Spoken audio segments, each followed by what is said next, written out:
Welcome dear students, welcome to this video. इस video के through जो है वो आज हम हमारा नेक्स्ट डिसीज़ डिस्कस करने वाले हैं और उसका नाम है टाइफाइड।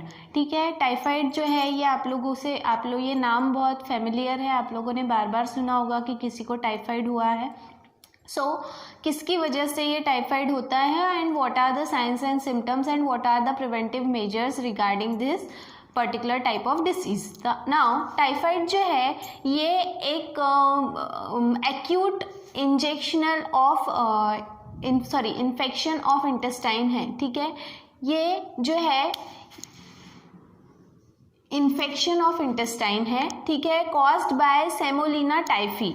ये जो भी है ये एक बैक्टीरिया है जो हमारे इंटेस्टाइन में जाकर इन्फेक्शन क्रिएट करता है और उसकी वजह से जो है वो हमें टाइफाइड होता है।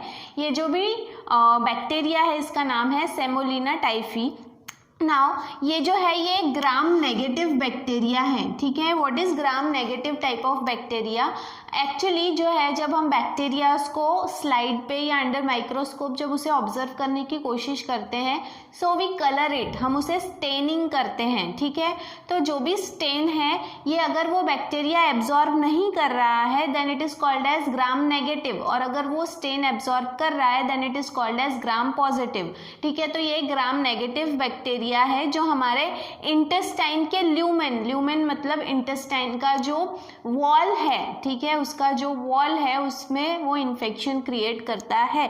ठीक है, एक इन्फेक्टेड पर्सन में आपको ये देखने मिलेगा कि उसके इंटेस्टाइन के ल्यूमेन में, उसके वॉल में ये gram negative bacteria infection create कर रहा है। ठीक है, नाउ ये इसकी जो पैथोजेनिसिटी मतलब इसका जो डेंजरस साइड है, मतलब ये इन्फेक्टिव जो पोर्शन है वो क्या है, तो इसके ऊपर जो है वो एक ओ एंटीजन की लेयर होती है। ठीक है, ये जो भी ओ एंटीजन की लेयर है वो कुछ और नहीं बल्कि ये लिपोपॉलीसैकेराइड है, मतलब लिपिड और पॉलीसैकेराइड का कॉम्बिनेशन है जिसे हम LPS भी कहते हैं। ठीक है, ये प्रेजेंट होता है, इसकी वजह से ये ज़्यादा जो है वो डेंजरस हो जाता है। And because of presence of this O antigen, ये ओ एंटीजन जो है ये प्रेजेंट होने की वजह से जो है ये जब हमारे बॉडी में एंटर करता है तो हमारा इम्यून सिस्टम जो है वो पता नहीं कर पाता कि हमारे बॉडी के अंदर कोई फॉरेन ऑर्गेनिज्म एंटर किया है, क्योंकि हमें पता है कि एंटीजन मतलब क्या, फॉरेन ऑर्गेनिज्म, और उसके अगेंस्ट में हमारा इम्यून सिस्टम जो है वो एंटीबॉडी तैयार करता है। लेकिन अगर कुछ ऐसे फॉरेन ऑर्गेनिज्म जो आपके बॉडी के अंदर एंट्री तो कर गए हैं लेकिन आपके इम्यून सिस्टम को पता ही नहीं लगा कि वो आए हैं, तो आपकी बॉडी एंटीबॉडी तैयार नहीं करेगी। और बिल्कुल ऐसा ही होता है टाइफाइड के केस में। और ये क्यों नहीं पता चल पाता है कि बॉडी के अंदर ये एंट्री किया है? Because of the presence of O antigen. ये ओ एंटीजन जो है वो उसे प्रोटेक्ट करता है, जिसकी वजह से जो है वो हमारे बॉडी को, हमारे इम्यून सिस्टम को पता ही नहीं लगता कि हमारे बॉडी के अंदर कोई फॉरेन ऑर्गेनिज्म ने एंट्री की है। ठीक है, इसके अलावा यहाँ पे फ्लैजेला होते हैं। फ्लैजेला जो है it is nothing but it is the hair like projection, बिल्कुल हेयर की तरह लंबे लंबे प्रोजेक्शन होते हैं। ये जनरली जो है वो बैक्टीरियाज या यूनिसेल्युलर ऑर्गेनिजम्स जो है इन्हें मूवमेंट करने में, लोकोमोशन करने में जो है वो हेल्प करते हैं। इसीलिए flagella is nothing but it is a type of locomotory organ. ठीक है, लोकोमोटरी ऑर्गन है ये। तो यहाँ पर भी फ्लैजेला आपको देखने मिलेगा, एक नहीं बहुत सारे होते हैं। और ये फ्लैजेला जो है they contain again one antigen जिसको H एंटीजन कहा जाता है। आप इस डायग्राम में देखेंगे, this is the diagram of salmonella typhi. ये उस बैक्टीरिया का डायग्राम है जो कैप्सूल शेप का है। ये जो भी कैप्सूल है वो K एंटीजन कहलाता है या फिर VI इन सेमोलिना। ठीक है, ये कहलाता है। इसके अलावा जो है यहाँ पर जो अंदर का कैप्सूल है it is called as what, somatic, या फिर उसे कहा गया है क्या, O एंटीजन या फिर सेल वॉल एंटीजन। और फ्लैजेला जो है that is called as H antigen. तो this is the structure of salmonella typhi. ठीक है, टाइफाइड कॉज करने वाला जो बैक्टीरिया है उसका ये डायग्राम है। It may come into the examination, exam में ये आ सकता है। ठीक है, देन इसके बाद में नेक्स्ट जो है that is science and symptoms. अगर आपको टाइफाइड होता है तो आपको क्या क्या सिम्टम्स देखने मिलेंगे, आपके बॉडी में क्या क्या साइंस देखने मिलेंगे?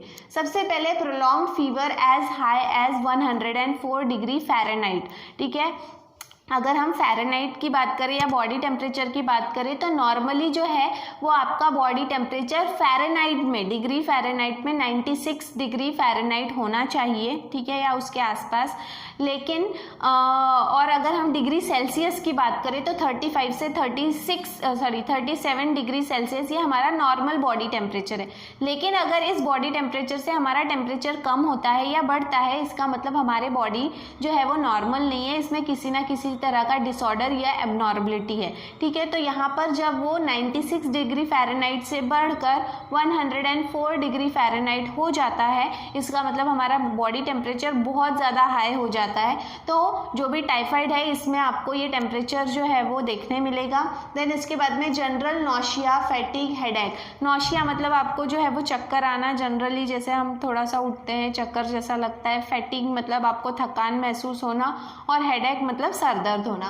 देन इसके बाद में एब्डोमिनल पेन, पेट के निचले हिस्से में आपको दर्द महसूस होता है। कॉन्स्टिपेशन मतलब जो है वो हम सुबह जब फ्रेश होते हैं या हम जब टॉयलेट जाते हैं तो हमें जो हमारा एक्सक्रीटा है वो पास करने में हमें जो है वो बहुत ज़्यादा तकलीफ़ होती है, बहुत ज़्यादा ज़ोर लगाना पड़ता है, तो that is called as constipation, तो वो होगा आपको।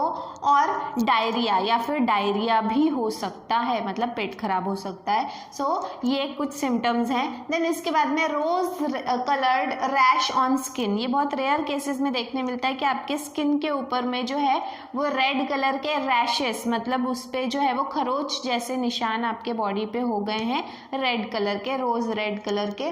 Then white coat on tongue and cough, आपका जो टंग है, जो जीभ है, उसके ऊपर एक सफ़ेद लेयर तैयार हो गई है, और कफ मतलब खांसी हो गई है, ठीक है। तो ये भी एक साइन और सिम्टम है। देन इसके बाद में एनोरेक्सिया, एनोरेक्सिया मतलब होता है लॉस ऑफ एपेटाइट, आपको खाने की इच्छा नहीं होती है, आप कुछ भी चीज़ जो है वो खाते नहीं हैं, या फिर आपका जो एपेटाइट है, मतलब जो आपका डेली डाइट है, रूटीन में जो आप खाना खाते हो, वो खाना जो है वो आपका कम हो गया है, ये भी आपको देखने मिलेगा। देन इफ़ नॉट ट्रीटेड, अगर उसको सही समय पे जो है वो उसका ट्रीटमेंट नहीं मिला तो ब्रेथलेसनेस मतलब आपको सांस लेने में तकलीफ होगी। इरेगुलर हार्ट बीट, आपकी हार्ट बीट जो 1 मिनट में 72 टाइम्स आपका हार्ट जो है वो बीट करना चाहिए, वो बराबर नहीं होगा, या तो वो कम होगा या तो ज़्यादा होगा, वो हार्ट बीट जो है वो रेगुलर नहीं रहेगी। देन हेमरेज, और इसकी वजह से जो है वो आपका ब्रेन हेमरेज या और भी किसी तरह का हेमरेज जो है वो आपके बॉडी में हो सकता है, ठीक है। सो इस तरह से जो है हेमरेज का मतलब क्या होता है, हेमरेज का मतलब होता है जैसे हमें कुछ लग जाता है तो हमारे बॉडी में से खून निकलने लगता है। खून क्यों निकलता है? क्योंकि वहाँ की जो ब्लड वेसल्स है वो रप्चर हो जाती है, टूट जाती है, और उसमें से जो खून है वो बाहर निकलने लगता है। ये कब होता है? जब आपको चोट लग रही है आपके बॉडी के बाहर के सरफेस पे, मतलब आपके बाहरी सतह पे, स्किन के पास में। लेकिन इसी तरह से जब ब्लड वेसल्स जो है वो जब फट जाती है, लेकिन वो शरीर के अंदर फटती है, बाहर खून नहीं निकलता, that is called as haemorrhage, ठीक है। तो उसे जो है वो हेमरेज कहा जाता है। तो यहाँ पर जो है वो या फिर खून जम जाता है, वो भी हेमरेज का ही एक टाइप है। तो इस तरह से जो है वो आपको हेमरेज भी देखने मिलेगा। So these are the signs and symptoms of typhoid. इसके बाद में है मोड ऑफ ट्रांसमिशन, किस प्रकार से ये डिसीज़ हम तक पहुंच सकता है। सबसे पहले ये एक वाटर और फूड बॉर्न डिसीज़ है, मतलब खाने के माध्यम से या पानी पीने के पानी के माध्यम से ये हमारे शरीर में जो है वो एंट्री करता है। इसके पहले भी हमने बहुत सारे डिसीजेस देखे, जैसे कि अमीबॉइसिस है, तो ये जो है ये भी food and water borne disease है। तो गंदा पानी या गंदा जो भी खाना है, अनहाइजीनिक, गंदा बोलने से अनहाइजीनिक खाना जो है, जो बिल्कुल साफ़ सफाई से नहीं बनाया है, ऐसा खाना अगर आप खा रहे हो तो इसकी वजह से आपको ये डिसीज़ हो सकता है, ठीक है। देन इसके बाद में insects like housefly and cockroach feeding on fecal matter may transfer the bacteria to food material। अब जो घर में जो है वो हाउस फ्लाई मक्खियाँ होती है या फिर कॉकरोचेस होते हैं, ये क्या करते हैं, ये वेस्ट प्रोडक्ट पे भी फीड करते हैं, मतलब जो गंदगी होती है उस पर भी बैठते हैं, और फिर उस पर बैठने के बाद में अगर हमारे खाने पे बैठ रहे हैं और फिर वो खाना हम खा रहे हैं तो उसकी वजह से उनके पैरों में भी वो बैक्टीरिया जो है हमारे खाने तक पहुंच जाता है और फिर हमारे बॉडी तक पहुंच जाता है, ठीक है। तो इस तरह से भी ये ट्रांसफ़र होता है। Then poor hygiene habit and poor sanitation condition, मतलब अगर आप बिल्कुल भी साफ़ सफाई नहीं रख रहे हो, बिल्कुल भी मतलब सैनिटेशन का मतलब जो भी आपके घर में गंदगी है, गंदा पानी है, ये सारी चीज़ें अगर आप प्रॉपरली मैनेज नहीं कर रहे हो, उसको प्रॉपरली ट्रीट नहीं कर रहे हो और वो रोज़ जो है वो आपके आसपास का जो एरिया है वो सब गंदा है, सब कुछ आपका घर गंदा है, तो इस तरह के कंडीशन में भी ये बैक्टीरियाज जो है वो इजीली आपके बॉडी में एंटर कर सकते हैं। So these are the condition which are responsible for the cause of typhoid. ये सारी ऐसी कंडीशंस हैं जिसकी वजह से आपको टाइफाइड जैसा रोग हो सकता है। देन इसके बाद में है डायग्नोस एंड ट्रीटमेंट। आप कैसे डायग्नोस करोगे कि आपको ये डिसीज़ हुआ है और उसकी ट्रीटमेंट क्या है। डायग्नोस मतलब जब आपका टेस्ट किया जाता है टाइफाइड से रिलेटेड, तो टाइफाइड के लिए जो टेस्ट किया जाता है उसे वाइडल टेस्ट कहते हैं। वाइडल टेस्ट, ये नाम हमेशा याद रखेंगे, which is the test done to identify the typhoid disease. और ये आपको मैच द फॉलोइंग के टाइप में या फिर वन सेंटेंस में या फिर आपको MCQs के फॉर्म में जो है ये क्वेश्चन पूछा जा सकता है। तो टाइफाइड के लिए जो टेस्ट करते हैं वो है वाइडल टेस्ट। स्पेशली इस चैप्टर की अगर हम बात करें तो इस चैप्टर में आपको सारे डिसीजेस हैं, कौन से डिसीज़ के लिए कौन सा टेस्ट होता है, कौन सा ट्रीटमेंट होता है, इस सारे क्वेश्चंस जो हैं ये आपको आ सकते हैं, ठीक है। तो वाइडल टेस्ट जो है that is done for the diagnose of typhoid. Typhoid को पहचानने के लिए टेस्ट किया जाता है। इसके बाद में है ट्रीटमेंट। ट्रीटमेंट हम कैसे कर सकते हैं, या तो सर्जरिकल मतलब ऑपरेशन करके आपका जो गैल ब्लैडर है उसे ही निकाल दिया जाए, रिमूव कर दिया जाए।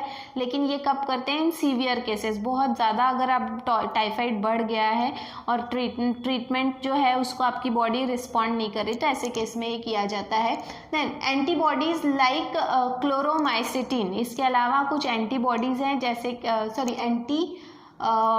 एंटीबॉडीज़ जो हैं, एक्चुअली एंटीबायोटिक चाहिए। एंटीबायोटिक्स जो है they are used for your body to build the antibody production. आपके बॉडी में जो है वो एंटीबॉडीज़ तैयार करने के लिए एंटीबायोटिक्स ऊपर से दिया जाता है जिसका नाम है क्लोरोमाइसिटिन। तो ये क्लोरोमाइसिटिन जो है वो इस पर्टिकुलर ट्रीटमेंट में आपको हेल्प कर सकती है। तो this is the diagnose and treatment related to typhoid. ये टाइफाइड से जुड़ी हुई जो है वो ट्रीटमेंट है और आप कैसे उसे पहचानोगे ये है।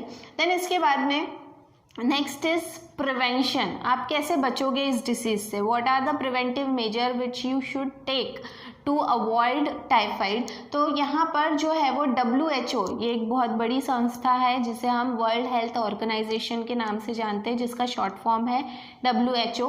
ये रिकमेंड करती है कुछ वैक्सीन्स। आपने देखा होगा बचपन में बच्चों को वैक्सीन लगाई जाती है, तो टाइफाइड की वैक्सीन भी लगाई जाती है। वैक्सीन यहाँ पे दो प्रकार की आती है, एक ओरल वैक्सीन और दूसरी है इंजेक्टेबल वैक्सीन।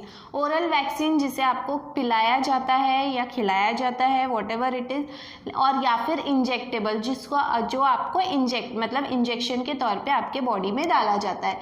ओरल की अगर हम बात करें तो ओरल का जो वैक्सीन अवेलेबल है या जो है दैट इज़ TY21A वैक्सीन, ये उसका नाम है।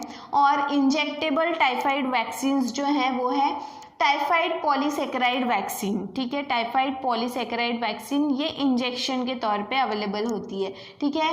They are sold in the market में ये बेची जाती है as Typhim VI and Typherix, ठीक है। इस नाम से ये मार्केट में जो है वो सेल की जाती है। So this is the vaccine which is available, जिसे आपको पहले से ही आपके बॉडी में जो है वो ये वैक्सीन्स दिए जाते हैं समय समय पर, अप टू जब तक कि आप 5 साल के नहीं हो जाते। उसके बाद में फिर और जो है वो और ज़्यादा टाइम का ड्यूरेशन होता है उसके बाद में, अगर आप चाहें तो या फिर ना चाहें तो। लेकिन 5 साल की उम्र तक आपको बहुत सारे वैक्सीन्स जो हैं वो दिए जाते हैं, जिनमें से एक है टाइफाइड, जिससे आपको बचाने के लिए आपके बॉडी में ये पहले से ही इंजेक्ट किया जाता है, क्योंकि टाइफाइड ये एक सीरियस डिसीज़ है और हमारे कंट्री में जो है वो टाइफाइड की वजह से बहुत सारी मौतें, डेथ होती है, ठीक है, एवरी ईयर।